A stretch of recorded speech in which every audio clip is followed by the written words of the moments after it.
Hola profesora y buenas noches compañeros. El día de hoy voy a presentar mi primera parte de mi práctica calificada que es sobre el Estado peruano y la economía.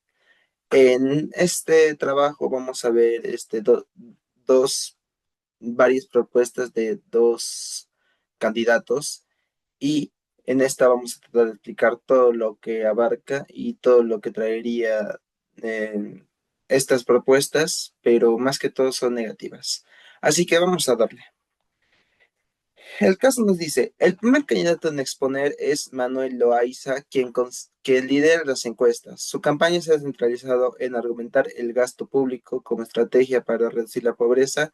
Para lograrlo propone las tres medidas: emitir un primer decreto supremo que establezca que ya no será el Congreso, sino el Poder Ejecutivo el que apruebe a cada año la ley de presupuesto de manera que su gobierno tenga mayor discrecionalidad para definir en qué se gasta. El segundo es emitir un segundo decreto supremo que establezca que, debido a razones extraordinarias, el Poder Ejecutivo tiene la facultad de crear nuevos impuestos según considere mejor.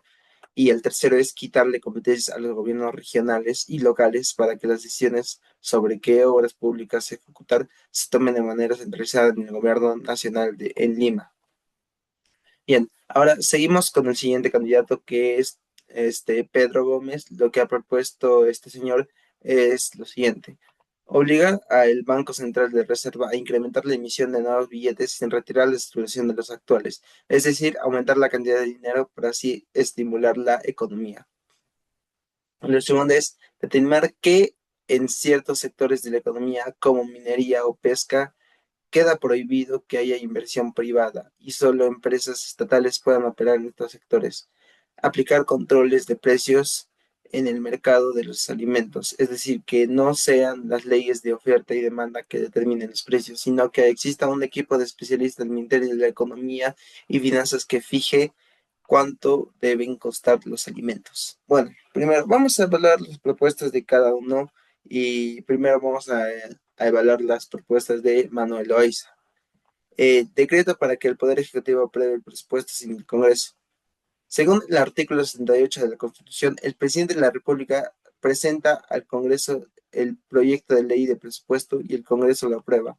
Esto garantiza que el control político del gasto público, impidiendo que el Ejecutivo gaste sin supervisión.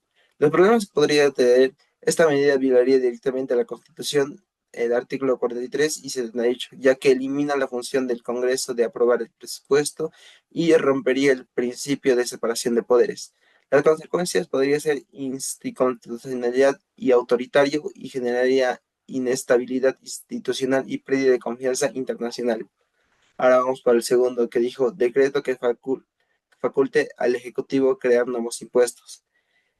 Según el artículo 74 de la Constitución, solo el Congreso puede crear y modificar y suprimir tributos mediante ley o decreto legislativo delegado. El Ejecutivo no puede crear impuestos por decreto supremo. El problema sería inconstitucional porque un decreto supremo no tiene rango de ley. Vulnerabilidad, vulneraría la seguridad jurídica, tributaria y la confianza de inversionistas. Consecuencias: aumento de la incertidumbre económica y posible crisis política por usurpación de funciones del Congreso. Y el siguiente es quitar competencia a gobiernos regionales y locales. Y esta es más extensa, ya que el Perú es un estado unitario y descentralizado. Los gobiernos regionales y locales tienen autoridad política, económica y administrativa. Centralizar las decisiones en Lima violaría la autonomía constitucional de estos niveles de gobierno. Los problemas: iría contra la ley de bases de descentralización y reduciría la eficacia del gasto público, y algunas consecuencias serían retroceso para el proceso de descentralización y menor participación ciudadana. Ahora vamos a hablar las propuestas de lo que podría pasar ahora con Pedro Gómez. La primera es aumentar la emisión de billetes sin retirar los actuales. Según el artículo 84 de la Constitución, el BCRP es autónomo y su finalidad es preservar la estabilidad monetaria. Ninguna autoridad puede obligar al BCR a emitir dinero, y la emisión excesiva de dinero genera inflación o hiperinflación. Los problemas que serían que viola la autonomía del BCR, genera inflación ya que hay más dinero circulando y afecta el poder adquisitivo de los ciudadanos. Las consecuencias serían aumentos de precios generalizados y todo lo que traería una hiperinflación. Prohibir la inversión privada en minería y pesca, solo empresas estatales.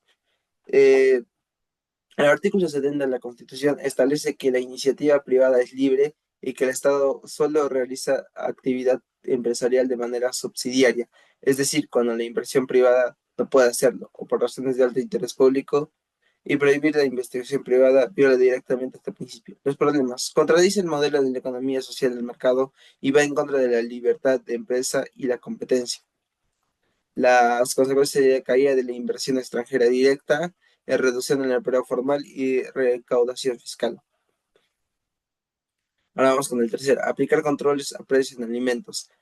En una economía de mercado, los precios se determinan por oferta y demanda.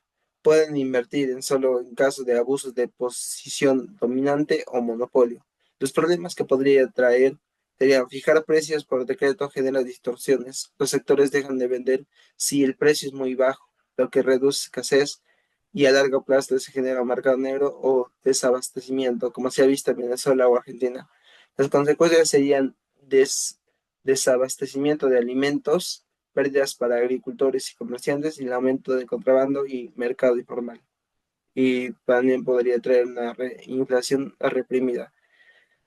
Tal vez no lo entiendan, pero aquí ya vemos casos o ejemplos que han ocurrido en la vida real para ver cada uno de esos puntos y podríamos ver que en estos casos de la vida real, qué fue lo que pasó, ¿ok? Primero, el Poder Ejecutivo aprueba el presupuesto sin pasar por el Congreso. En Venezuela, desde Hugo Chávez de 1999, el presidente comenzó a emitir decretos de ley que le permitían manejar directamente el presupuesto nacional sin el mismo control del Parlamento. Se redujo la transparencia y la redención de cuentas, lo que facilitó malgasto y corrupción. Segundo, que el Ejecutivo pueda crear nuevos impuestos por decreto.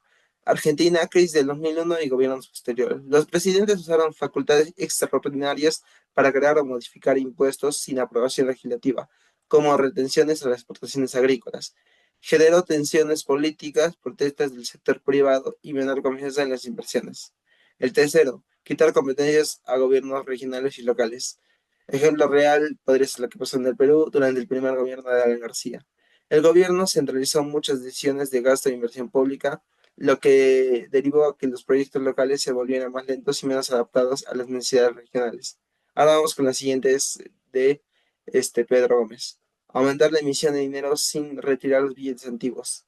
Ejemplo real podría ser en la Alemania de 1923 o Venezuela de 2010 o 2022, no, del 2020.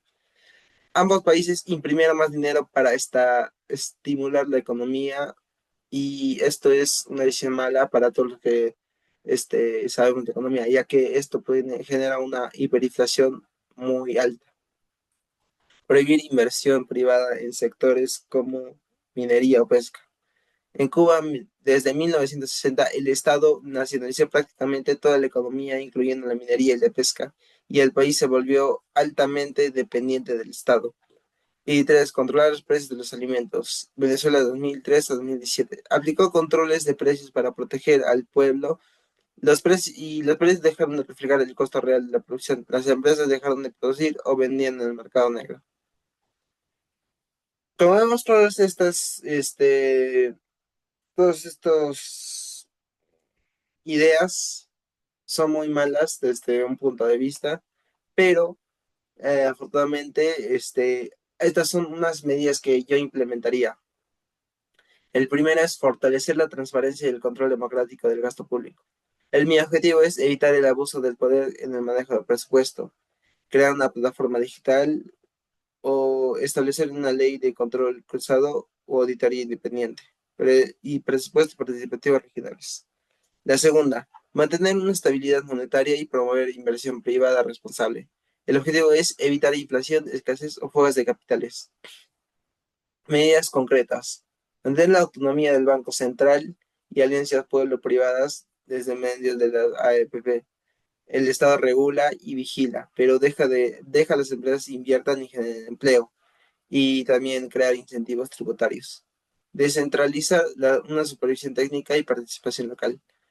Que las regiones decidan, pero con buena gestión y corrupción. Y medidas concretas sería crear una agenda nacional de supervisión regional para que evalúe el uso de cómo se crea el uso de estos fondos y para qué se están invirtiendo. Y el segundo es fomentar la planificación participativa con meses de diálogo entre gobierno y empresa y sociedad civil.